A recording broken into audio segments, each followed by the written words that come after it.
لله رب العالمين والصلاة والسلام على سيد المرسلين وعلى آله وأصحابه أجمعين. قال الله تبارك وتعالى في كلام المجيد والقرآن الحميد: أعوذ بالله من الشيطان الرجيم بسم الله الرحمن الرحيم وإنه لتنزيل رب العالمين نزل به الروح الأمين على قلبك لتكون من المنذرين بلسان عربي مبين. وقال تعالى: واذكرن ما يتلى في بيوتكن من آيات الله والحكمة إن الله كان لطيفا خبيرا. وقال النبي صلى الله عليه وسلم: خيركم من تعلم القرآن وعلمه. صدق الله العظيم وصدق رسوله النبي الكريم ونحن على ذلك لمن الشاهدين والشاكرين والحمد لله رب العالمین.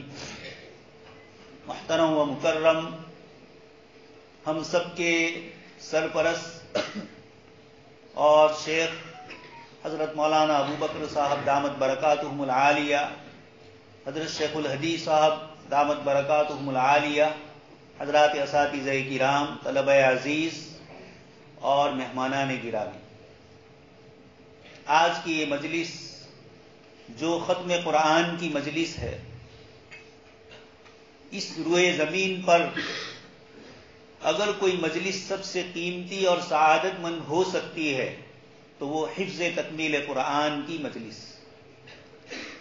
دنیا میں مختلف قسم کی مجالس قائم ہے اور لوگ اپنے اپنے اعتبار سے ان مجالس کی فضیلتیں بتلاتے ہیں اور اپنے اپنے طریقوں کے مطابق ان مجالس کو منعقد کر کے اور اپنے مقاصد کو حاصل کرتے ہیں. دوستو اور بزرگوں، اس پوری کائنات میں جتنی بھی چیزیں ہیں یہ سب کی سب مخلوق ہیں، اور قرآن کریم اللہ پاک کا کلام ہے، کلام اللہ غیر مخلوق. اس سے بڑھ کر اور کیا فضیلت ہو سکتی ہے. ایک اور روایت میں آپ صلی اللہ علیہ وسلم نے ارشاد فرمایا ہے کہ یہ قرآن کریم ایسا سفارشی ہے، حافظ قرآن کی ایسی سفارش کرے گا کہ ملک مقرب فرشتہ اور نبی مرسل کی جو سفارش ہو سکتی ہے اس سے بھی زیادہ بڑی سفارش قرآن کریم کی ہو، اس لیے کہ یہ اللہ پاک کی صفت.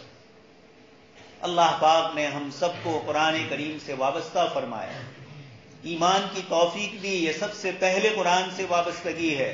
ان ھذا القرآن یہدی للتی ہی اقوم.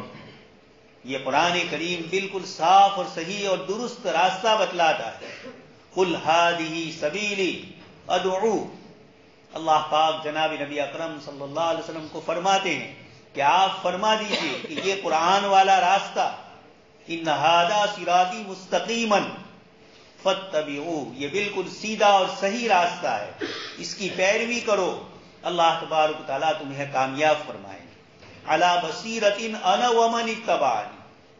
دوسری آیت میں فرمایا کہ یہ قرآن کریم اور یہ ایمان والا راستہ علی بصیرۃ، مکمل سوجھ بوجھ اور مکمل بصیرت کے ساتھ اس راستے پر میں چل رہا ہوں. للتی ہی اقوم، جو بالکل صاف اور درست راستہ ہے.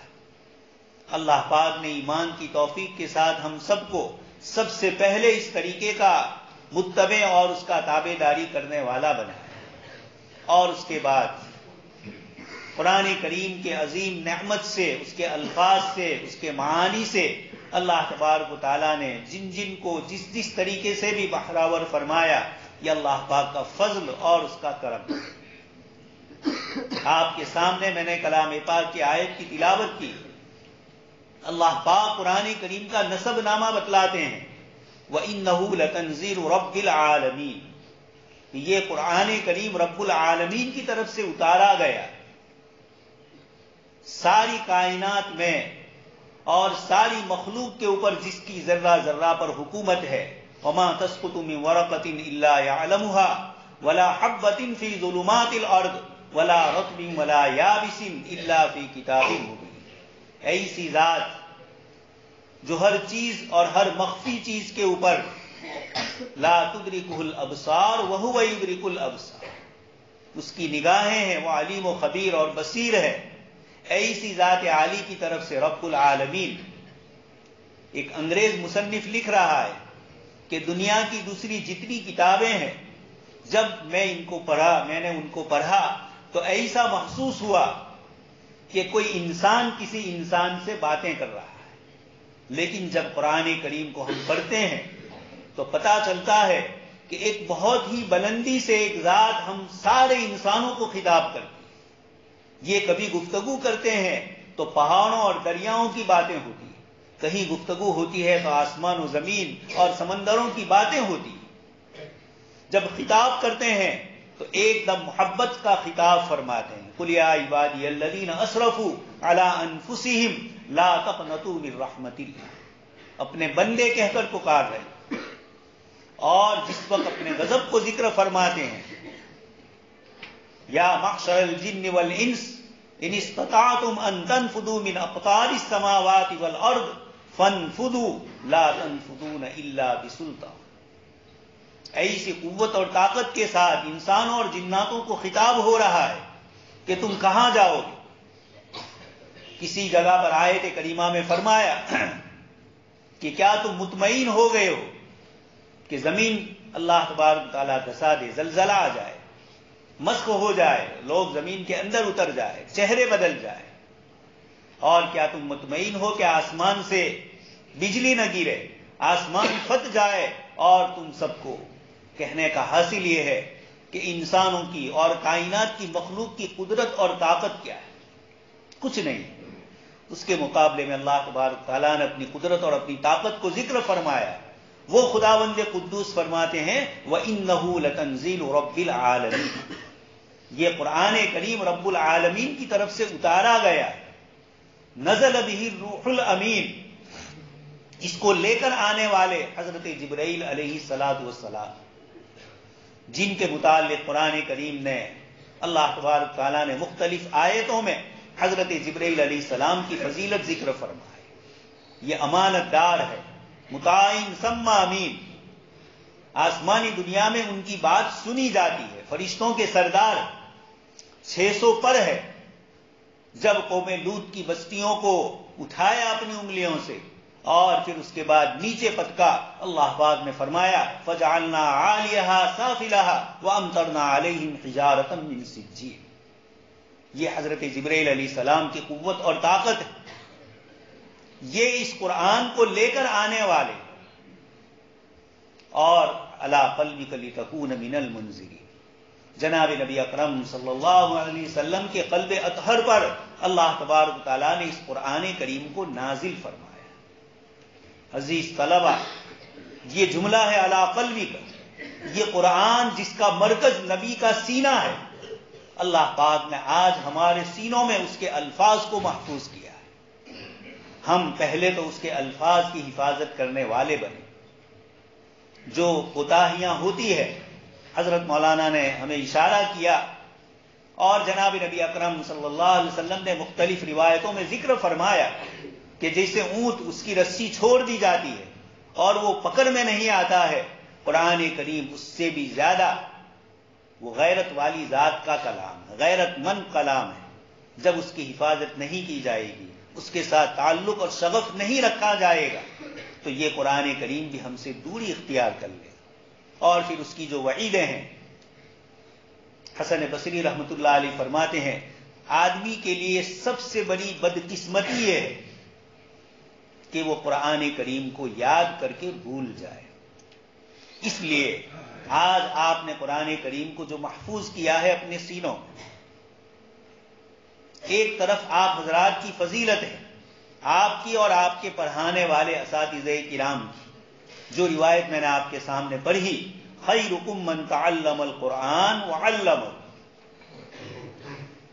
روایت دو طریقے سے مروی ہے، خیرکم من تعلم القرآن او علمہ، لیکن حضرت امام بخاری رحمۃ اللہ علیہ نے بخاری شریف میں فضائل قرآن میں جب اس روایت کو ذکر کیا، ترجمۃ الباب میں بھی آپ نے اسی کو پیش کیا۔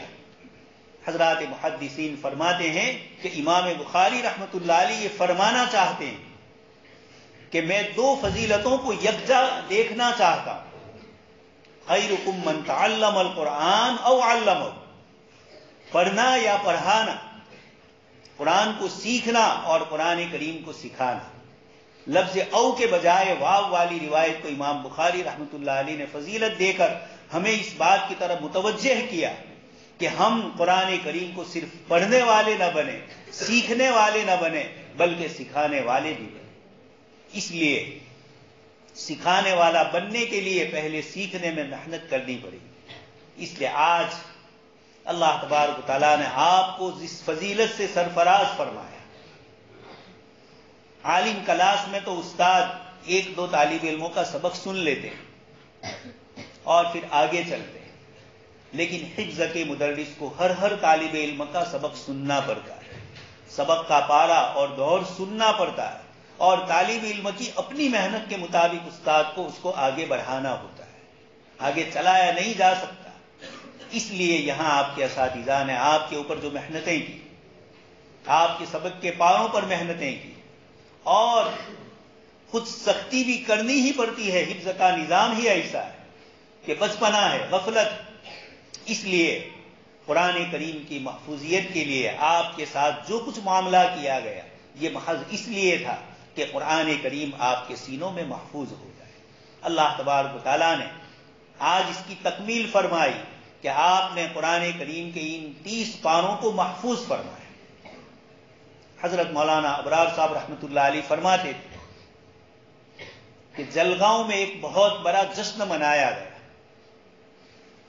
ایک ہندو بچے نے وید کے چند شلوک یاد کیے تھے، اس پر پورا یجن بنایا گیا اور لوگوں کے سامنے اس کو پیش کیا گیا. آج ہمارا چھوٹا چھوٹا بچہ ہزاروں کی تعداد میں، لاکھوں کی تعداد میں، ہمارے مولانا صاحب نے ابھی سنایا ترکی کا، ہمارے قریبی ملک کا سنایا، لیکن اس ملک میں بھی لاکھوں کی تعداد میں حفاظ یہاں موجود ہے، اور ہزاروں کی تعداد میں ہر سال حفاظ فارغ ہوتے ہیں. یہ اللہ تبارک تعالیٰ کا فضل ہے. ذالک فضل اللہ یؤتیہ من یشاء. جب کسی چیز کی اہمیت بڑی ہوتی ہے، اس کی فضیلت بڑی ہوتی ہے، تو پھر اس کا اہتمام کرنا بھی اور اس کی حفاظت کرنا بھی بڑا ذمہ داری کا کام ہوتا ہے. آپ کے سامنے میں نے ایک اور آیت پڑھی تھی. اللہ تبارک و تعالیٰ ازواج مطہرات کو کچھ نصیحتیں فرماتے ہیں. 21ویں پارے کے آخری رکوع سے قل لازواجک، اللہ تبارک و تعالیٰ نے ازواج مطہرات کو خطاب فرمایا، اور آگے اس کے بعد جناب نبی اکرم صلی اللہ علیہ وسلم کے گھر میں رہنے کی فضیلت اور اس نسبت کو جو ذکر کیا، اللہ پاک نے فرمایا وَاذْكُرْنَ مَا يُتْلَى فِي بُيُوتِكُنَّ مِنْ آیَاتِ اللَّهِ. اللہ پاک کی آیتوں کی تلاوت کی جاتی ہے. وَاذْكُرْنَ، تم جن گھروں میں ہو، جناب نبی اکرم صلی اللہ علیہ وسلم کے ساتھ تمہاری نسبت ہے، یہ نسبت اتنی عظیم اور اتنی بڑی ہے کہ اللہ پاک بطور فضل اور تمنن کے، احسان کے طور پر اس آیت میں اللہ پاک فرماتے ہیں وَاذْكُرْنَ مَا يُتْلَى فِي بُيُوتِكُنَّ.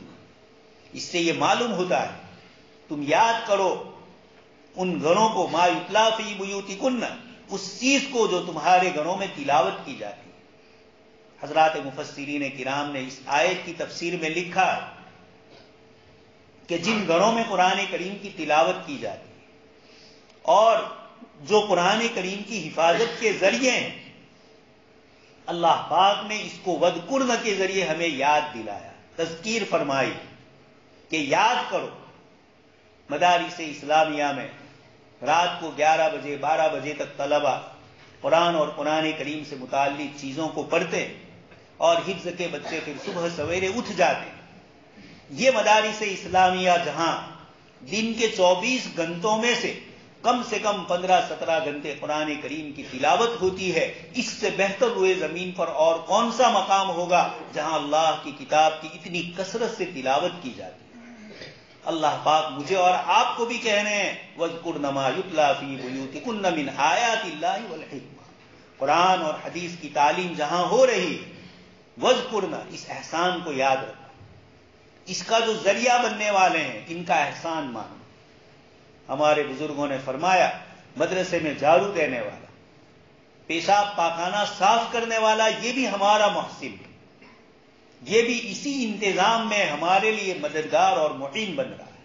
اس لیے جو حضرات جن جن شکلوں میں ہمارے لیے مددگار بن رہے ہیں، ہمارے دلوں میں ان کی محبت، ان کی عظمت ہو کہ یہ قرآن کریم کی نسبت سے ہمارے اوپر احسان کر رہے ہیں۔ تو اللہ پاک نے قرآن کریم کی فضیلت کو ذکر فرمایا، جناب نبی اکرم صلی اللہ علیہ وسلم نے اس کی فضیلت کو ذکر فرمایا۔ یہ قرآن کریم ایسا سفارشی ہے، اور اللہ پاک کی طرف سے اس کی جو فضیلتیں ذکر فرمائی گئی خود قرآن کریم میں، اتل ما اوحی الیک من الکتاب، کس کو کہا جا رہا ہے؟ جناب نبی اکرم صلی اللہ علیہ وسلم کو خطاب ہو رہا ہے، اتل ما اوحی الیک من الکتاب، جس کتاب کی آپ کی طرف وحی کی جاتی ہے اس کتاب کی آپ تلاوت کیجیے۔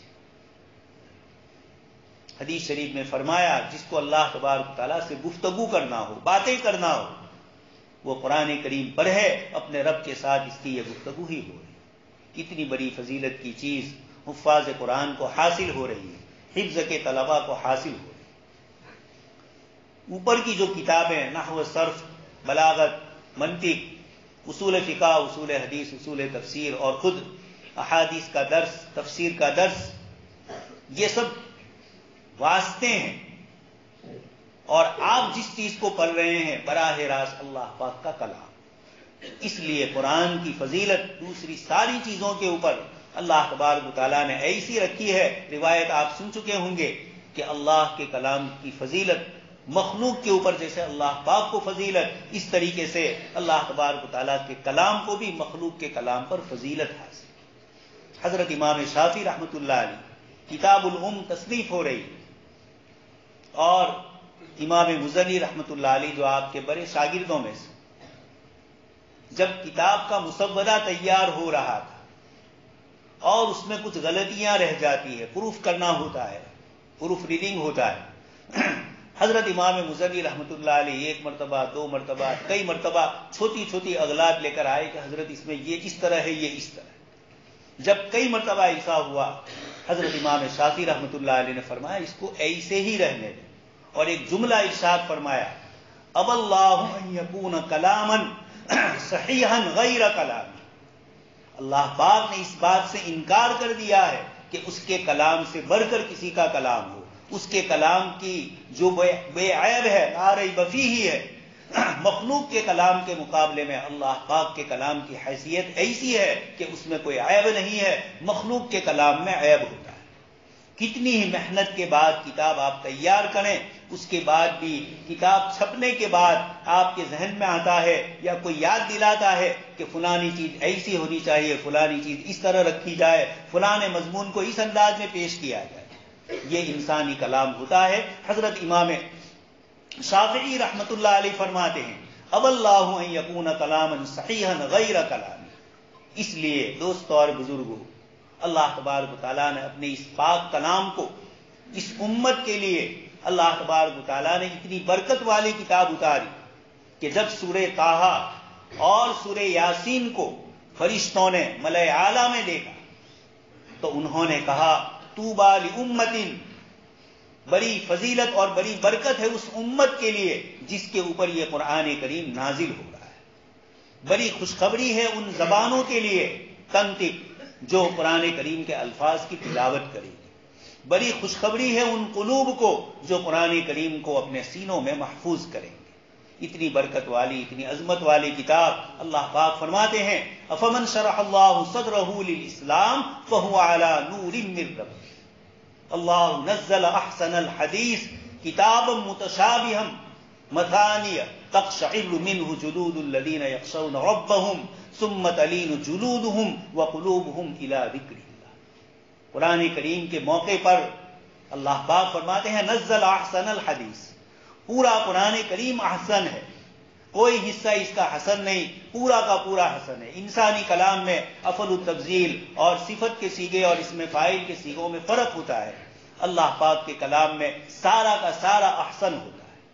تو اللہ نزل احسن الحدیث کتابا متشابہا، اس کے مضامین ایک دوسرے سے ملتے جلتے ہیں، اس کے الفاظ ایک دوسرے سے ملتے جلتے ہیں، اور یہاں متشابہ الگ ہے اور محکم کے مقابلے کا جو متشابہ ہے وہ الگ ہے۔ دونوں جگہ پر قرآن کریم نے جو متشابہات فرمائی ایک محکم کے مقابلے میں اور ایک مضامین کے ایک دوسرے سے ملتے جلتے ہونے میں۔ امام بخاری رحمۃ اللہ علیہ فرماتے ہیں یشبہ بعضہ بعضا، اس کا بعض سے ملا ہوا ہوتا ہے۔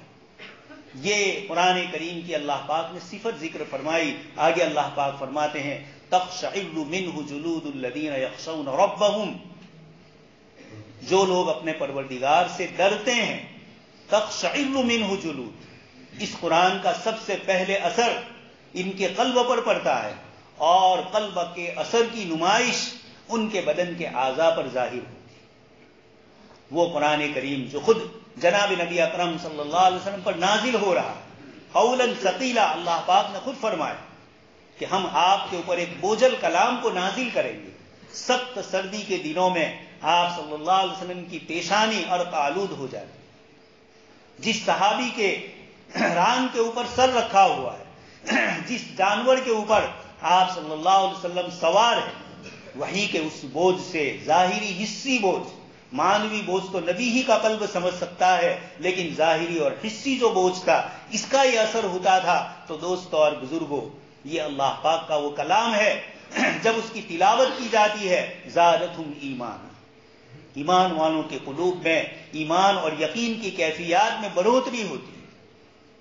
تقشعر منہ جلود الذین یخشون ربہم، آگے اللہ پاک فرماتے ہیں ثم تلین جلودہم وقلوبہم الی ذکر اللہ، پھر ان کی چمڑوں پر اثر پڑتا ہے، تواضع اور انکساری ان میں آتی ہے، اور ان کا دل متوجہ ہوتا ہے اللہ پاک کی طرف۔ اس لیے قرآن کریم کی کیا خاصیت، حضرت شاہ عبد العزیز رحمۃ اللہ علیہ بستان المحدثین میں اور اجال نافعہ میں آپ نے لکھا ہے ہر علم کی ایک خاصیت، ڈاکٹری کے علم کی ایک خاصیت ہے، انجینئرنگ کی ایک خاصیت ہے، اور بھی دنیا بھر میں اب تو لاکھوں علوم ہے، یہ مختلف علوم کی مختلف خاصیت ہیں۔ حضرت شاہ صاحب فرماتے ہیں علم حدیث کی یہ خاصیت کہ جو شخص حدیث شریف کے ساتھ وابستہ ہوتا ہے، اللہ پاک اس کو شان صحابیت عطا فرماتے۔ صحابہ کرام کا کام صبح اور شام جناب نبی اکرم صلی اللہ علیہ وسلم کے ارشادات، آپ کے ملفوظات کو یاد کر کے اس پر عمل کرنا۔ ایک محدث بھی صبح سے لے کر شام تک جناب نبی اکرم صلی اللہ علیہ وسلم کی روایتوں میں مشغول ہوتا ہے تو اس کے اندر شان صحابیت پیدا ہوتی۔ اور قرآن کریم کے متعلق حدیث شریف میں آپ صلی اللہ علیہ وسلم نے ارشاد فرمایا، اور بزرگوں کا کلام بھی ہے، اہل القرآن اہل اللہ و خاصتہ، قرآن والے اللہ کے خاص لوگ ہیں، اللہ کے اہل ہے اور اللہ کے خاص لوگوں میں سے۔ جس قرآن کے نزول کے اوپر فرشتے کی تجلی کو دیکھ کر جانور کو احساس ہو جائے اور وہ بدکنے لگے، جس قرآن کریم کو اللہ تبارک و تعالیٰ نے اپنی مخلوق کے اوپر اپنے محبوب بندے کے ذریعے انسانیت کے لیے نازل فرمایا، جو قرآن کریم یہدی للتی ہی اقوم ہے۔ دوستو اور بزرگوں، ہم اور آپ جن حالات سے گزر رہے ہیں، بڑے افسوس کی بات ہے کہ یہ امت اور اس میں بھی اہل علم کا طبقہ جو موبائل کی اور واٹس ایپ کی دنیا میں مخلوق کے خوف کو، مخلوق کے رعب کو، مخلوق کی دھمکیوں کو دیکھ کر مرعوب ہو جاتے ہیں۔ اللہ پاک نے اپنے پاک کلام میں ہم سب کو یہ بتلایا کہ انبیاء کرام علیہ السلام کے واقعات پڑھو، اللہ کے ان بندوں کے واقعات پڑھو۔ وَرَبَطْنَا عَلَىٰ قُلُوبِهِمْ إِذْ قَامُوا فَقَالُوا رَبُّنَا رَبُّ السَّمَاوَاتِ وَالْأَرْضِ لَن نَّدْعُوَ مِن دُونِهِ إِلَٰهًا لَقَدْ قُلْنَا إِذًا شَطَطًا إِنَّهُمْ فِتْيَةٌ آمَنُوا بِرَبِّهِمْ، یہ صرف چند بندے تھے اللہ کے اور وہ اللہ پر ایمان لے آئے۔ اللہ پاک فرماتے ہیں وَرَبَطْنَا عَلَىٰ قُلُوبِهِمْ، عجیب جملہ ہے، وَرَبَطْنَا عَلَىٰ قُلُوبِهِمْ۔ دل تو ایک مانوی چیز ہے، اس کے احساسات اور اس کے خیالات ذوق اور وجدانیات میں سے نہیں ہے، یہ اندر کی چیز ہے، لیکن اس کا جو وجدان اور اس کا جو اندر کا احساس، اللہ پاک نے اس کو تعبیر فرمایا وَرَبَطْنَا عَلَىٰ قُلُوبِهِمْ۔ اسی طریقے سے سیدنا موسیٰ علیہ السلام کی والدہ کے قصے میں بھی اللہ پاک نے فرمایا ہم نے ان کے دل کو باندھ دیا۔ وَأَصْبَحَ فُؤَادُ أُمِّ مُوسَىٰ فَارِغًا إِن كَادَتْ لَتُبْدِي بِهِ لَوْلَا أَن رَّبَطْنَا عَلَىٰ قَلْبِهَا۔ یہ اللہ تبارک و تعالیٰ کی طرف سے ربط قلب کیا ہوتا ہے؟ جب اللہ پاک کی ذات عالی سے ہونے کا یقین دلوں میں جم جاتا ہے۔ اور یہ کس سے جمے گا؟ پورے قرآن کریم میں اللہ پاک نے اپنی عظمت اور اپنی بزرگی، اپنی قدرت اور اپنی طاقت کو ذکر فرمایا، اپنی نعمتوں کو ذکر فرمایا، اپنی ذات عالی کے استحضار کو ہمارے سامنے مختلف صفات کے ذریعے پیش کیا۔ حضرت امام غزالی رحمۃ اللہ علیہ کا ایک جملہ ہے کہ اللہ تبارک و تعالیٰ نے، اور یہی جملہ حضرت زین العابدین رحمۃ اللہ علیہ نے بھی فرمایا، حضرت جعفر صادق رحمۃ اللہ علیہ نے بھی فرمایا کہ اللہ پاک کی ذات عالی کا تو ادراک ہم نہیں کر سکتے۔ اللہ پاک نے اس قرآن کریم کے ذریعے اپنی صفات کو ہمارے سامنے ظاہر کر کے اپنی محبت کے مظہر کو بتلایا۔ توجہ، اللہ پاک نے ہماری طرف توجہ فرمائی اپنے کلام کے ذریعے۔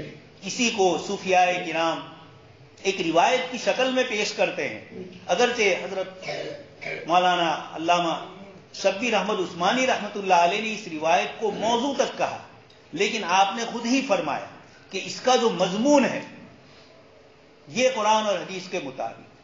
اللہ پاک ارشاد فرماتے ہیں کنت کنزا مخفیا فاحببت ان اعرف، کہ میں ایک مخفی خزانہ تھا، میں نے یہ چاہا کہ بندوں کے سامنے میرا تعارف۔ تو قرآن کریم اللہ پاک کے تعارف کا ذریعہ ہے، اللہ پاک کی صفات جلالیہ اور صفات جمالیہ۔ عبادتوں میں بھی اللہ پاک نے یہ رخ اپنایا۔ حضرت مولانا قاسم نانوتوی رحمۃ اللہ علیہ فرماتے ہیں کہ زکوٰۃ اور نماز، ان دو عبادتوں میں اللہ تبارک و تعالیٰ کی شان جلالیہ، صفات جلالیہ کا استحضار، اور روزہ اور حج یہ اللہ تبارک و تعالیٰ کی صفات جمالیہ میں سے، یہ محبت کی صفات ہے اور وہاں عظمت اور کبریائی کی صفات۔ اسی لیے آپ دیکھتے ہیں نماز نہ پڑھنے پر وعید ذکر فرمائے، زکوٰۃ کے ادا نہ کرنے پر قرآن کریم کی آیتوں میں وعید فرمائی، یوم یحمى علیہا فی نار جہنم، اور ما سلککم فی سقر قالوا لم نک من المصلین۔ آگے اس کے بعد انہوں نے اور بھی دوسری چیزوں کو ذکر کیا۔ تو یہ نماز اور زکوٰۃ یہ اللہ پاک کی صفات جلالیہ، اور روزہ اور حج، روزے میں ہی فرمایا کما کتب علی الذین من قبلکم، یہ فریضہ تم پر اکیلے پر نہیں ہے، پچھلی امتوں میں بھی جو اس راہ عشق اور راہ وفا کے رہرو تھے ہم نے ان کے اوپر بھی اس روزے کو فرض فرمایا، کما کتب علی الذین من قبلکم۔ حج کے لیے کیا فرمایا؟ ومن کفر فإن اللہ غنی عن العالمین، کہ یہ حج کا فریضہ اللہ پاک کی طرف سے ہے۔ ان اول بیت وضع للناس للذی ببکہ مبارک وہدی للعالمین فیہ آیات بینات مقام ابراہیم، اور آگے اس کے بعد فرمایا کہ جو اس حج کی استطاعت کے باوجود حج کے لیے نہیں آئے گا، اللہ پاک نے یہ نہیں فرمایا یہ سزا دیں گے۔ محبت کی جو سزا ہوتی ہے سب سے بڑی، محبت کی دنیا میں، عشق کی دنیا میں، وارفتگی اور تعلق مع اللہ میں، اللہ پاک نے فرمایا جو حج کے لیے نہیں آئے گا یہ گویا حقیقت میں کفران نعمت کر رہا ہے، اس کا ہم سے کوئی تعلق نہیں، یہ ناشکرا ہے۔ فإن اللہ غنی عن العالمین، تمہارے حج کا اللہ پاک محتاج نہیں۔ ایک حدیث قدسی میں خود اللہ تبارک تعالیٰ کی طرف سے جناب نبی اکرم صلی اللہ علیہ وسلم فرماتے ہیں کہ اللہ پاک ارشاد فرماتے ہیں لو ان اولکم وآخرکم وانسکم وجنکم علی اتقى قلب رجل ما زاد فی ملکی شیئا، کہ اگر تمہارے سارے اولکم وآخرکم وانسکم وجنکم، اول سے لے کر آخر تک کے سارے انسان اور سارے جنات یہ سب کے سب علی اتقی قلبی رجل، انتہائی درجے کے متقی اور پرہیزگار ہو جائے، ما زاد فی ملکی شیئا، میری حکومت میں، میرے ملک میں کوئی اضافہ نہیں ہوگا، اس لیے کہ میں تمہاری عبادتوں کا محتاج نہیں، میری خدائیت اپنے اعتبار سے۔ اور آگے فرمایا لو ان اولکم وآخرکم وانسکم وجنکم علی اشقى قلب رجل ما نقص من ملکی شیئا، کہ تم میں سارے انسان اول اور آخر اور جنات سب کے سب اگر اشقى قلب رجل، انتہائی درجے کے گنہگار بدبخت ہو جائے، تب بھی ما نقص من ملکی شیئا، میں تمہاری عبادتوں کی بنیاد پر میرے درجے میں ترقی ہوئے ایسا نہیں ہے۔ یہ میں آپ کو کہنا چاہتا ہوں، کنت کنزا مخفیا فاحببت ان اعرف، کہ اللہ تبارک و تعالیٰ نے یہ قرآن کریم کیوں بھیجا ہے۔ دوست اور بزرگوں، سلطان اورنگزیب عالمگیر رحمۃ اللہ علیہ کے زمانے کا قصہ ہے، مختصر کر کے میں آپ کے سامنے پیش کرتا ہوں، شاید پہلے کہہ چکا ہوں۔ سلطان اورنگزیب رحمۃ اللہ علیہ کے زمانے میں ایران کا بادشاہ، اس کے ذہن میں ایک جملہ آیا، آدمی بیٹھتا ہے سوچتا ہے، کوئی بات زبان سے نکل جاتی ہے، اس کی زبان سے نکلا در ابلق کسے دیدہ موجود، کالا اور سفید موتی کسی نے دیکھا ہے۔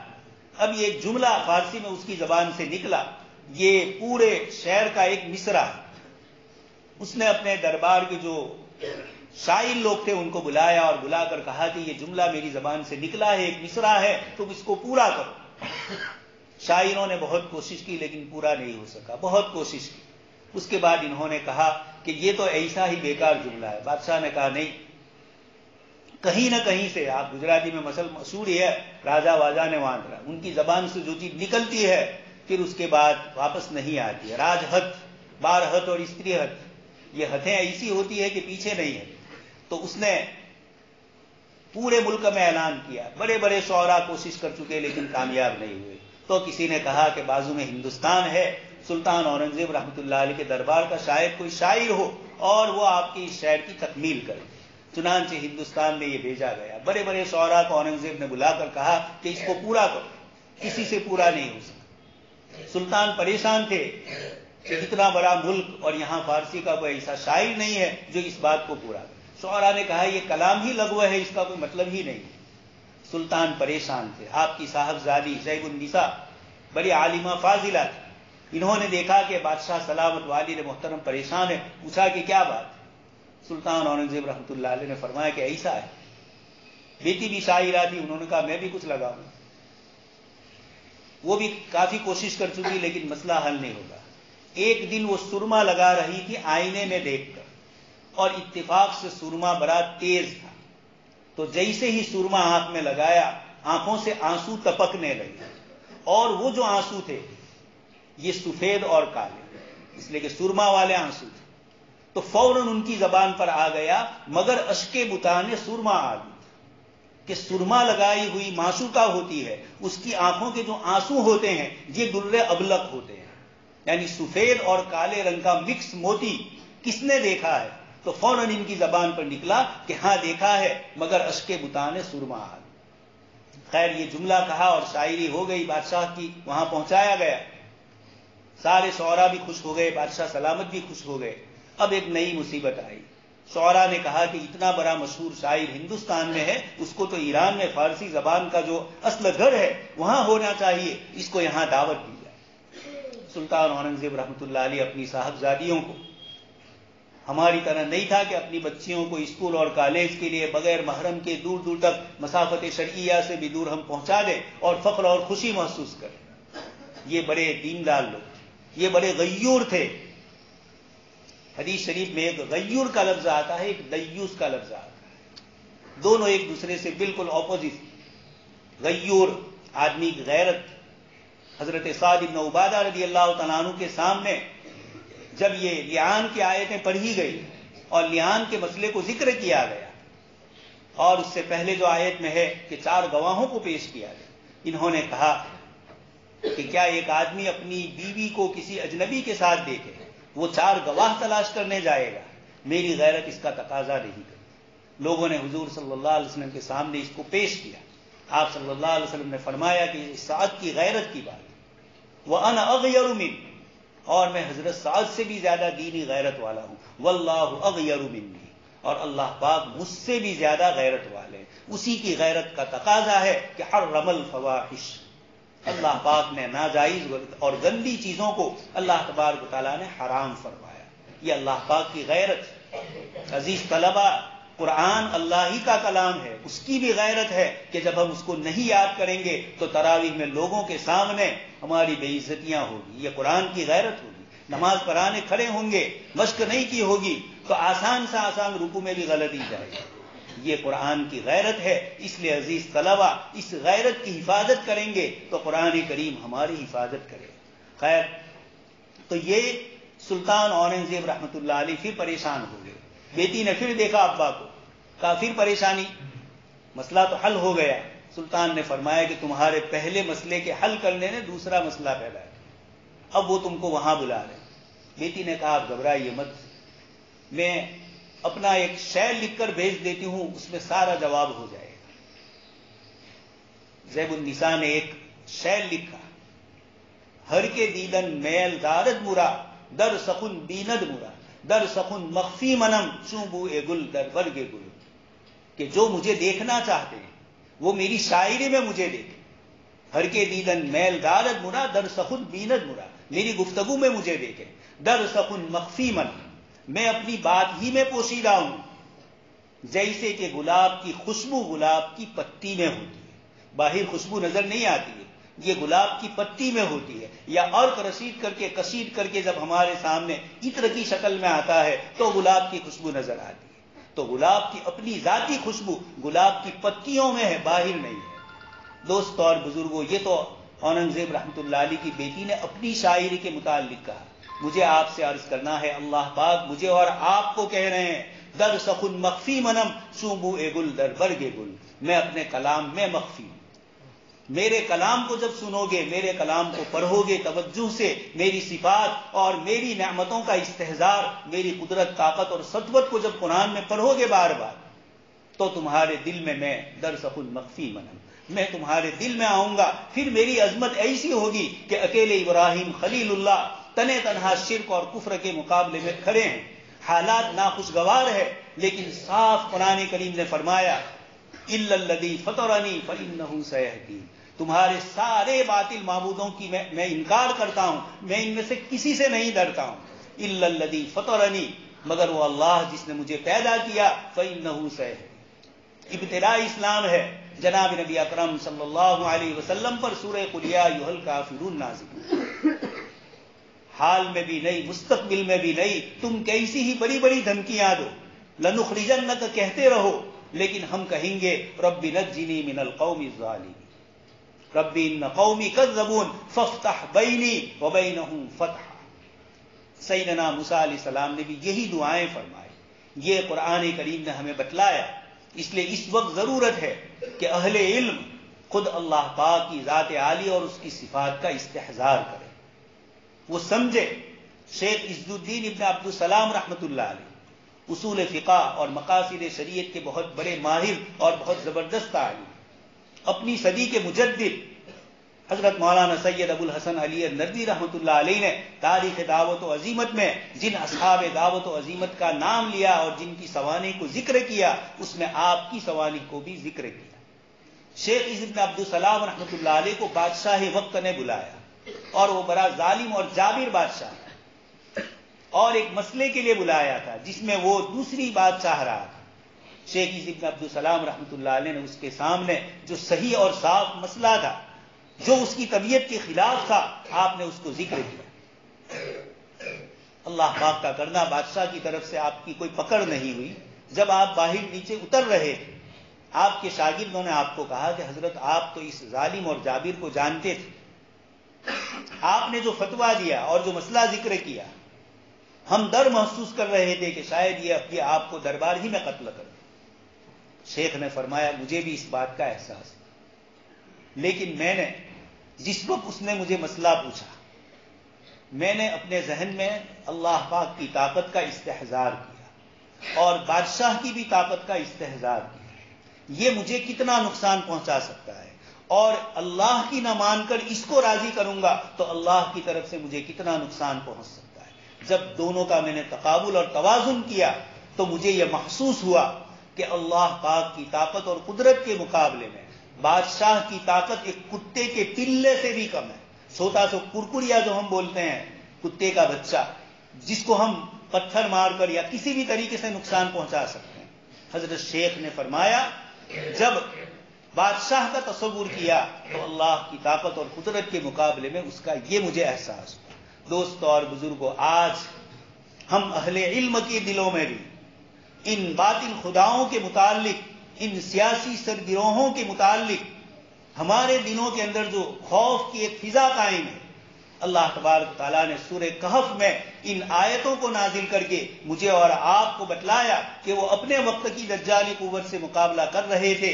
ہمیں اور آپ کو بھی اپنے وقت کی دجالی قوتوں کے مقابلے میں یہی کہنا ہے، ربنا رب السماوات والارض لن ندعو من دونہ الہ۔ یہ قرآن کریم کا سب سے بڑا جو سبق ہے، اللہ پاک کی طاقت اور قدرت کا استحضار اور اس کے نتیجے میں مخلوق سے بے خوف ہو جانا، اللہ کا ہی خوف دل میں قائم ہو۔ جب اللہ کا خوف دل میں آئے گا تو خود بخود مخلوق کا خوف دلوں سے نکلے گا۔ الذین قال لهم الناس ان الناس قد جمعوا لكم فاخشوهم فزادهم ایمانا۔ غزوہ احد میں 70 صحابہ کرام شہید ہوئے، خود جناب نبی اکرم صلی اللہ علیہ وسلم زخمی ہے۔ آپ صلی اللہ علیہ وسلم کے شہید ہو جانے کی خبر مشہور ہو چکی ہے، اور اتنی ہمت کہ ابو سفیان آئے اور پوچھا کہ کیا محمد صلی اللہ علیہ وسلم تمہارے درمیان ہے؟ آپ صلی اللہ علیہ وسلم نے فرمایا تھا کہ جواب نہ دیا جائے، سب خاموش رہے۔ پھر اس نے پوچھا کہ کیا ابو بکر صدیق ہے؟ اس پر بھی لوگ خاموش رہے۔ اس نے پوچھا کہ کیا عمر ابن خطاب ہے؟ حضرت عمر سے رہا نہیں گیا، کہا تو جن کو چاہتا ہے، یعنی جن کے موت اور قتل کو چاہتا ہے، وہ سب کے سب باحیا۔ پھر اس نے کہا اعلو حبل۔ آپ صلی اللہ علیہ وسلم نے صحابہ کو فرمایا تم بھی کہو۔ فرمایا کہ ہم کیا کہیں؟ قولوا اللہ مولانا ولا مولا لنا۔ تم یہ کہو کہ حبل اور لات اور عزا اس کا کچھ نہیں ہے، اللہ ہی کی ذات سد بلند ہے۔ جب صحابہ کرام نے یہ فرمایا، یہ کب ہوا؟ جب انہوں نے ایمان کی چیزوں پر محنت کی، قرآن کو سمجھا، اللہ پاک کی طاقت اور قدرت کا جو استحضار کرنا تھا، صحابہ کرام نے جب اس کا استحضار کیا تو اللہ تبارک و تعالیٰ نے ان کے دلوں کو اس طریقے سے مضبوط فرما دیا۔ دوسری جگہ پر غزوہ تبوک کا ذکر کرتے ہوئے اللہ تبارک و تعالیٰ نے سورہ احزاب کا، غزوہ خندق کا، سورہ احزاب کا ذکر کرتے ہوئے سورہ احزاب میں اللہ تبارک و تعالیٰ نے فرمایا کیا حال تھا؟ اذ جاؤکم من فوقکم ومن اسفل منکم۔ دشمن تمہارے اوپر سے، نیچے سے، آگے سے، پیچھے سے، ہر چہار سمت سے دشمن تمہارے مقابلے میں آئے۔ یہ ڈرنے کی چیز تھی۔ صحابہ کرام نے کیا فرمایا؟ اللہ پاک نے خود فرمایا ہے ہنالک ابتلی المؤمنون وزلزلوا زلزالا شدیدا۔ اس وقت مومنین نے کہا ھذا ما وعدنا اللہ ورسولہ وصدق اللہ ورسولہ۔ یہ جو دشمن کے متعلق یہ بات آ رہی ہے کہ چہار سمت سے ہم پر حملہ کر رہے ہیں، یہ تو ہونا ہی ہے۔ ھذا ما وعدنا اللہ ورسولہ وصدق اللہ ورسولہ۔ اللہ و رسول نے سچ فرمایا، یہ ہو کر رہنے والا ہے۔ یہ دوستوں اور بزرگوں وہ ایمان تھا۔ سیدنا موسیٰ علیہ السلام دریا کے کنارے پر پہنچ رہے ہیں اور پیچھے فرعون کا لشکر ہے۔ بنی اسرائیل نے کہا فلما تراءت الجمعان قال اصحاب موسیٰ انا لمدرکون۔ جب دو جماعتیں ساتھ میں ہو گئی، فرعون کا لشکر پیچھے اور بنی اسرائیل آگے، تو موسیٰ علیہ السلام کے ساتھیوں نے کہا انا لمدرکون۔ ہمارے عربی پڑھنے والے طلبہ جانتے ہیں کتنی تاکید کے ساتھ لفظ انا آیا، لام تاکید کے ساتھ، اور مدرکون فعل نہیں آیا، اسم فعل آیا، یعنی اسم فاعل، اسم مفعول، جن میں یہ دونوں اسمیت کا بھی پہلو ہے اور فعلیت کا بھی، تجدد بھی ہے اور دوام اور استمرار بھی ہے۔ انا لمدرکون سے اس کو تعبیر کیا۔ سیدنا موسیٰ علیہ السلام نے اتنی ہی تاکید سے جواب دیا کلا ان معی ربی سیہدین۔ ہرگز نہیں، میرے ساتھ میرا مولا ہے. اس لیے یہ قرآن کریم کی نعمت ہمارے پاس ہم علماء کرام کے لیے ضروری ہے اس کی تفسیر میں غور و فکر کریں. انبیاء کرام علیہ السلام کے واقعات کو دیکھیں, ان کے متبعین پر جو حالات آئے اور قرآن کریم نے جن واقعات کو ذکر فرمایا. قوم شعیب نے کیا کہا, نوح علیہ السلام کی قوم نے کیا کہا, حضرت شعیب علیہ السلام کی قوم نے کیا کہا, صالح علیہ السلام سے کیا کہا گیا. 19ویں پارے میں جو میں نے آپ کے سامنے آیت پڑھی, وَإِنَّهُ لَتَنزِيلُ رَبِّ الْعَالَمِينَ, اس سے اگلے جتنے بھی رکوع ہے سیدنا موسیٰ علیہ السلام, حضرت ابراہیم علیہ السلام, پھر حضرت ہود علیہ السلام, صالح علیہ السلام, شعیب علیہ السلام, حضرت لوط علیہ السلام, یہ سارے قصے اللہ پاک نے ذکر فرمایا, اصحاب ایکا کا ذکر فرمایا, اور پھر اس کے بعد وَإِنَّهُ لَتَنزِيلُ رَبِّ الْعَالَمِينَ فرمایا. یہ اتار چڑھاؤ, قوموں کے عروج و زوال اللہ تبارک و تعالیٰ نے ہمیں بتلایا کہ اللہ پاک کی طاقت کا استحضار کر کے اہل علم کو, عام امت مسلمہ جو بے چینی اور بے قراری میں اور پریشانی میں ہے, اہل علم کی ذمہ داری ہے کہ نبیوں والے ایمان و یقین کے ساتھ کھڑے ہوں اور لوگوں کو دعوت دے کہ یہ حالات کوئی آج کے نہیں ہے, ہر مرتبہ نبیوں کے ساتھ یہ حالات آئے ہیں. حالات آئے تو صحابہ نے فرمایا ھذا ما وعدنا اللہ ورسولہ. الف لام میم احسب الناس ان یترکوا ان یقولوا آمنا وهم لا یفتنون. جب ایمان کا کلمہ پڑھ لیا اور کوئی آزمائش نہ ہو, یہاں بھی جنت ملے وہاں بھی جنت ملے, ایسا نہیں ہوا ہے. وَلَقَدْ فَتَنَّا الَّذِينَ مِن قَبْلِهِمْ فَلَيَعْلَمَنَّ اللَّهُ الَّذِينَ صَدَقُوا. دوست اور بزرگوں, اس وقت کفار کے ساتھ تو لڑائی ہے ہی, لیکن ایک بہت بڑی لڑائی مؤمن, مخلص اور منافق کے درمیان.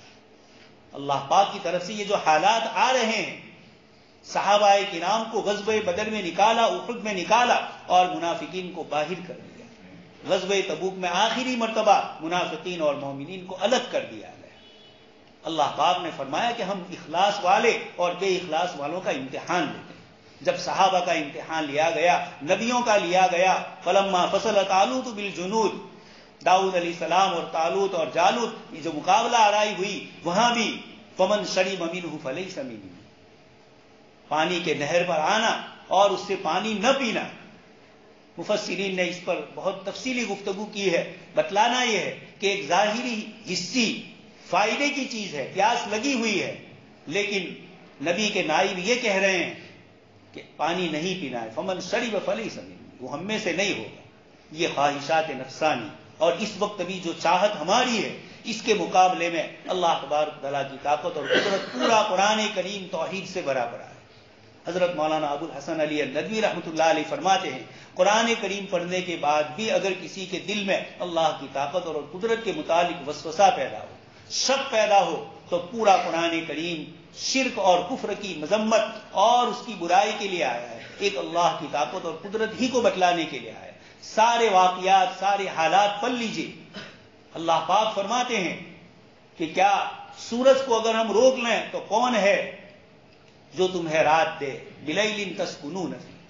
اگر سورج کو, رات کو اگر ہم روک لیں تو کون ہے جو تمہیں دن کا بھی ضیاء, تمہیں روشنی عطا کرے. یہ ساری باتیں کیا ہے, سورج کی اور چاند کی عبادت کرنے والوں کو خطاب کر کے کہا جا رہا ہے للشمس ينبغي لها ان تدرك القمر ولا الليل سابق النهار. نہ رات آگے بڑھ سکتی ہے, نہ سورج پیچھے ہٹ سکتا ہے, سب کے سب کل فی فلک یسبحون. ہر ایک کو جو اللہ پاک نے ایک نظام دیا ہے اس کے مطابق وہ چلتے ہیں. یہ سب کے سب والشمس والقمر بحسبان, حساب سے چلتے ہیں, اللہ کے حساب سے ادھر ادھر نہیں ہوتے ہیں. معلوم یہ ہوا کہ اس پوری کائنات کی ساری مخلوق, انسان اور جنات کے علاوہ, اللہ پاک کے تکوینی نظام سے وابستہ ہے. جو اس کا حکم ہوتا ہے اسی پر وہ چلتے ہیں. یہ قرآن کریم کی آیتیں اور انبیاء کرام علیہ السلام کے قصے, حضرت موسیٰ علیہ السلام اور حضرت خضر کے واقعات ہمیں اس بات کی طرف متوجہ کر رہے ہیں کہ قرآن کریم کو پکڑ لو. ایک بزرگ اپنے صاحبزادے کو لے کر بادشاہ کے دربار میں پہنچا. بادشاہ کے دربار کا کر و فر دیکھ کر ان کا لڑکا گھبرا گیا. بزرگ نے زور سے کہا اللہ اکبر. بیٹا سنبھل گیا. کیا مطلب تھا کہ یہ جو نماز میں ہم بار بار تکبیرات انتقالیہ میں اللہ اکبر اللہ اکبر اللہ اکبر کہہ رہے ہیں, یہ الفاظ نہیں ہے, یہ اپنے حقائق اور معانی کے ساتھ یہ بتلاتے ہیں کہ اللہ ہی کی ذات بڑی ہے، ساری مخلوق کبھی بلندی میں ہے، کبھی پستی میں ہے، قیام میں بھی ہے، رکوع میں بھی ہے، سجدے میں بھی ہے، یہ ہماری کیفیتیں بدلتی رہے گی، اللہ پاک کی ذات عالی اکبر ہی رہے گی، وہاں کہیں بھی نعوذ باللہ کوئی کھوٹ نہیں، بلکہ اللہ اکبر کا کثرت ورد اگر ہمارے دل میں تکبر پیدا کرتا ہے، بڑے سے قریب ہو کر آدمی اپنے آپ کو بھی بڑا سمجھنے لگے، تو تسبیحات میں فرمایا سبحان ربی العظیم، سبحان ربی الاعلی۔ حضرت مجدد الفسانی رحمۃ اللہ علیہ فرماتے ہیں کہ ہمارے دلوں میں وسوسہ نہ آئے کبر کا، تو اللہ پاک نے ہمیں بتلایا تمہیں تو سبحان پڑھنا ہے، بے عیب تو میری ذات، مخلوق میں سے کوئی بے عیب نہیں ہے، اس لیے ربی الاعلی اور ربی العظیم کا ورد کروائے۔ اس لیے دوستو اور بزرگوں، ہماری ساری عبادتیں، قرآن کریم کی تلاوت 24 گھنٹے ہمیں اللہ پاک کی ذات عالی پر ہونے کا یقین بتلاتی ہے، اور اب ہم مخلوق کے جملوں سے ڈر جائیں، مخلوق کے الفاظ سے ڈر جائیں، ان کی دھمکیوں سے ڈر جائے، دھمکی دینا ان کی طرف سے ہمیں، یہ اللہ پاک کی طرف سے ہمارے ایمان کی دلیل ہے۔ اسی درخت کے پھل کے اوپر، اسی درخت پر پتھر پھینکا جاتا ہے جہاں پھل ہوتا ہے۔ اس لیے ہماری طرف کفار کی آواز اور یہ چیزیں ہم ہٹ گئے ہیں تو اللہ پاک اپنی طرف متوجہ کرنے کے یہ اسباب مہیا کرتے ہیں۔ اگر اس وقت بھی ہم نے نہیں کیا، اللہ پاک نے فرمایا وَلَقَدْ أَرْسَلْنَا إِلَىٰ أُمَمٍ مِّن قَبْلِكَ فَأَخَذْنَاهُم بِالْبَأْسَاءِ وَالضَّرَّاءِ، لیکن اگر باز نہیں آئے تو فتحت علیہم، اللہ پاک کی طرف سے ظاہری نعمتوں کے دروازے کھولے گئے، اور یہ اللہ پاک کی طرف سے ڈیل ہے، نہیں سمجھ پائیں گے۔ فَقُطِعَ دَابِرُ الْقَوْمِ الَّذِينَ ظَلَمُوا وَالْحَمْدُ لِلَّهِ رَبِّ الْعَالَمِينَ۔ اللہ پاک نے آگے فرمایا ان ظالموں کا تو یہ انجام ہونے والا ہے۔ اس لیے آج کی اس مجلس میں قرآن کریم کی برکت سے اللہ تبارک و تعالیٰ نے ہمیں جو یہاں جمع کیا، ہم سمجھیں یہ کون سا کلام ہے۔ اجنبی لوگ پڑھتے ہیں اور اش اش کر کے پکارتے ہیں کہ یہ اللہ ہی کا کلام ہے۔ حضرت اکرمہ قرآن پڑھتے تھے اور پورا بدن کانپتا تھا، ھذا کلام ربی، یہ میرے رب کا کلام، اس کو بوسا دیتے تھے۔ اور حضرت عبداللہ ابن مسعود رضی اللہ تعالیٰ عنہ کی تلاوت کے وقت کی کیفیتیں ہمارے سامنے روایتوں میں ہیں۔ اللہ تبارک تعالیٰ ہمیں قرآن کریم کی عظمت کا لحاظ کر کے اس کی تلاوت کی بھی کثرت سے توفیق نصیب فرمائے۔ دوستو اور بزرگوں، حضرت مولانا فضل الرحمان گنج مراد آبادی رحمۃ اللہ علیہ بہت بڑے بزرگ گزرے ہیں، حضرت تھانوی رحمۃ اللہ علیہ بھی جن سے منسلک ہوئے تھے، یہ فرماتے ہیں کہ سالک، اللہ کی عبادت کرنے والا، متصوف، تصوف میں لگنے والا، جب اپنے سلوک کے آخری مرتبے پر ہوتا ہے تو اللہ پاک اس کو کثرت سے قرآن کریم کی تلاوت کی توفیق نصیب فرمائے۔ سلوک کا آخری مرحلہ قرآن کریم کی تلاوت سے ہوتا ہے، اس لیے ذکر اللہ کے ساتھ سب سے بڑا ذکر اللہ کا کلام ہے۔ اللہ پاک ہم علماء کرام کو کثرت سے قرآن کریم کی تلاوت کی توفیق نصیب فرمائے، ہمارے عوام کو بھی تلاوت کی توفیق نصیب فرمائے۔ اور یہ جامعہ امین القرآن، قرآن کی امانت کے لیے اللہ پاک نے اس کو ظاہری شکل میں بتلایا، آج یہ امانت داروں کو نکالا گیا ہے، یہ اپنی اس امانت کی حفاظت کریں۔ ان کے والدین کو بھی مبارکبادی دیتے ہیں، اساتذہ کرام کو بھی اور مدرسے کے انتظامیہ کو بھی مبارکبادی دیتے ہیں۔ یہ ایک اتنی بڑی نعمت، اس سے بڑھ کر اور کوئی نعمت نہیں ہے۔ اللہ تبارک تعالی ہم سب کو اس کی قدردانی کی توفیق نصیب فرمائے۔ آمین وآخر دعوانا ان الحمدللہ۔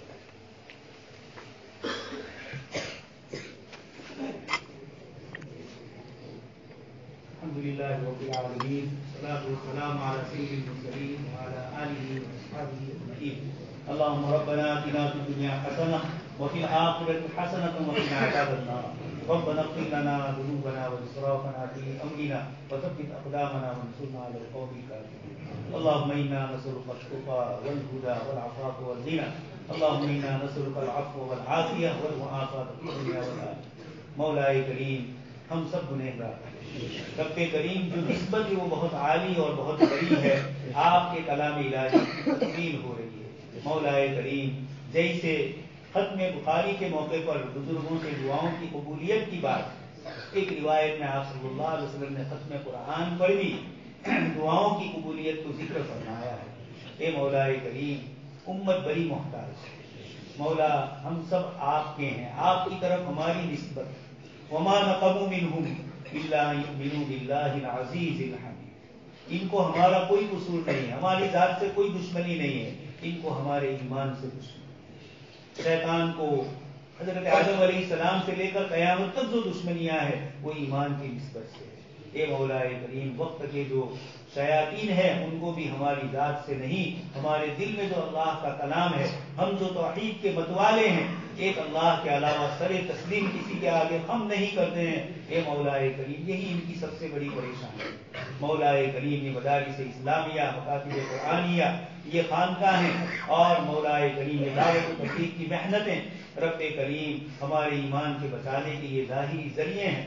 مولا کریم ان کو آباد کرو. مولا یہ دین کے قلعے ہیں، آپ اس کی اہمیت جانتے ہیں، آپ نے ہی ہمیں اس کی اہمیت بتلائی، آپ کے حبیب پاک صلی اللہ علیہ وسلم نے اہمیت بتلائی، ہمیں اس کے مطابق اس کی قدردانی کی توفیق نصیب کریں. حافظ قرآن کی عظمت ہمارے دل میں ہو، قاری قرآن کی عظمت ہمارے دل میں ہو. اے مولا کریم، قرآن کے الفاظ اور معانی کی حفاظت کرنے والے، اس کی نشر و اشاعت کرنے والوں کی ہمارے دلوں میں محبتیں نصیب، اس کی عظمت اور قدردانی کی ہمیں توفیق نصیب، ہمیں خود اپنی قدردانی کی توفیق نصیب. آپ کے حبیب پاک صلی اللہ علیہ وسلم نے فرمایا، جس کو قرآن جیسی عظیم نعمت ملی، اس کے باوجود دنیا کی چیزوں والوں کو اس نے بڑا سمجھا، تو اس نے ایک بڑی چیز کو حقیر سمجھا اور حقیر چیز کو بڑا سمجھ لیا. مولا ہم اہل علم کی اس سے حفاظت فرمائے، ہمارے دل میں خود اپنے قرآن کی قدر اور عظمت نصیب فرمائے. ہم اس کے بیچنے والے نہ بنے، ہم اس کی ناقدری کرنے والے نہ بنے. مولا جن طلباء نے قرآن کریم کی حفظ تکمیل کی ہے، مولا کریم آپ کے بڑے محبوب بندے ہیں. آپ کی طرف سے اعلان ہوگا کہ اقرأ وارتقی، تو اس قرآن کریم کو پڑھ اور چلتا جا، کما کنت ترتل فی الدنیا، جیسے تو دنیا میں اس کو پڑھتا تھا. مولا کریم ہمیں اس کا مصداق کرنا. بہت ساری شرطوں کے ساتھ یہ روایت ہے، محدثین نے اس کے ساتھ شرطیں رکھی ہے. اے مولا کریم ہمیں ان شرطوں کی پابندی کرنے والا نہیں. مولا کریم ہم تو ظاہری شکلیں لے کر آئے ہیں، ہم شباہت لے کر آئے ہیں، حقیقت اس کو تو فرما دے. اے مولا کریم ہم سب کی حفاظت فرما، ہمارے ایمان کی حفاظت فرما، ہماری ماں بہنوں کی حفاظت فرما، ہمارے بھائیوں بہنوں کی حفاظت فرما. جو لوگ اس ملک کی آزادی کے لیے، اس ملک کو صحیح نہج پر چلانے کے لیے جہاں جہاں جو محنتیں کر رہے ہیں، مولا کریم قرآن کریم کی برکت سے ان کو استقامت نصیب، ان کو وہاں قرآن کریم اور نماز کی پابندی والا بنا دے. مولا کریم اسباب کے ساتھ جب تک خود بھی اسباب سے وابستہ نہیں ہوں گے، اکیلے اسباب سے مسائل حل نہیں ہوتے. مولا کریم ہمیں مسبب الاسباب آپ کی ذات عالی کے ساتھ بھی وابستہ فرما دی. اے رب کریم امت کی جان مال کی ایمان کی حفاظت فرما، ہماری نوجوان بچیوں اور بچوں کی ایمان کی اور عفت کی حفاظت فرما. مولا کریم باہر کا ماحول، دنیاوی تعلیم اور باہر کی جو اسکیمیں چل رہی ہے، یہ ساری شیطانی اسکیمیں ایمان کو نکالنے کے لیے ہے، اور یہ مولا کریم سب کا تیار آقا مدنی صلی اللہ علیہ وسلم کی تعلیمات ہے.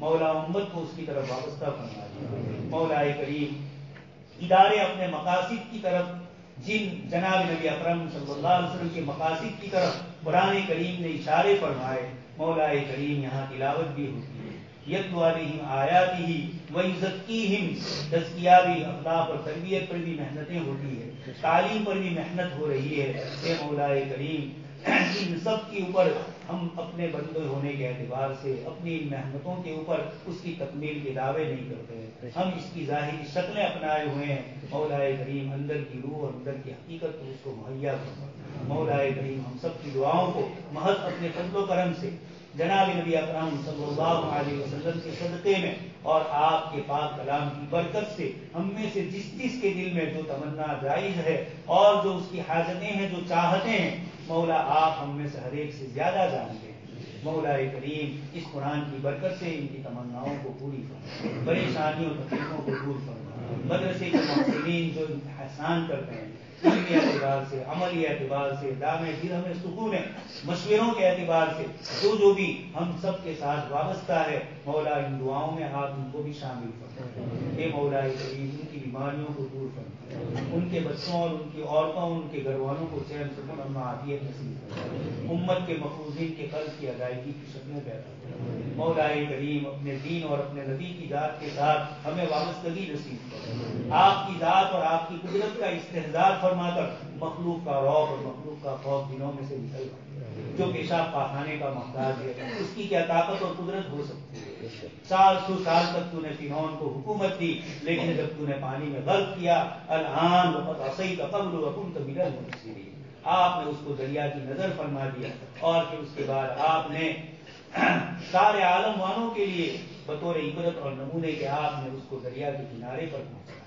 یہ ظالموں کو کیفرے کی دار پر پہنچانے کی آپ کی مثالیں ہیں جو آپ نے قرآن کریم میں ذکر فرمائی۔ مولا اس سے ہمیں آپ کی عظمت اور آپ کی قدرت اور آپ کی سطوت کا استحضار نصیب فرمائے، اور آپ کے نیک و صالح بندوں کو آپ نے کیسے کیسے بچایا، بکری کے جالے سے بچانے والے آپ، اے مولا کریم کبوتری کو ایک بہانہ بنانے والی آپ کے ذات ہے، مولا کریم سخت پتھر سے اونٹنی نکالنے والی آپ کی ذات، اے مولا کریم دشمنوں کے لرزے میں پھنسے ہوئے ہیں، اور وجعلنا من بین ایدیہم سدا ومن خلفہم سدا کے ذریعے اپنے حبیب پاک صلی اللہ علیہ وسلم کو دشمنوں کے بیچ میں سے آپ نے نکالا ہے۔ انبیاء کرام علیہ السلام میں سے موسیٰ علیہ السلام کی بار بار قصے ہیں، اے مولا کریم کیسی آپ نے حفاظت فرمائی، مولا کریم آپ ہماری بھی اس طرح حفاظت فرمائیں، ہمارے کمزور ایمان کی طرف نہ دیکھتے ہوئے اپنے دریائے رحمت سے ہمیں معاف فرمائیں۔ اے مولا کریم ہماری دعاؤں کو اپنے پاک نبی پاک صلی اللہ علیہ وسلم کے صدقے میں قبول کریں۔ اللهم انا نسألك من خير ما سألك منه نبيك وحبيبك محمد صلى الله عليه وسلم، ونعوذ بك من شر ما استعاذك منه نبيك وحبيبك محمد صلى الله عليه وسلم، أنت المستعان عليك البلاغ، لا حول ولا قوة، سبحان ربك رب العزة عما يصفون وسلام على المرسلين والحمد لله۔ معزز سامعین، ہم ہمارے مہمان خصوصی حضرت والا کے شکر گزار ہیں کہ آپ اپنے کثیر مشاغل کے باوجود ہمارے اس پروگرام میں تشریف لائے اور ہماری ہمت افزائی فرمائی۔ اللہ تعالی حضرت کے سائے کو ہم پر قادر قائم فرمائے اور امت کو آپ سے زیادہ فیضیاب ہونے کی توفیق نصیب فرمائے۔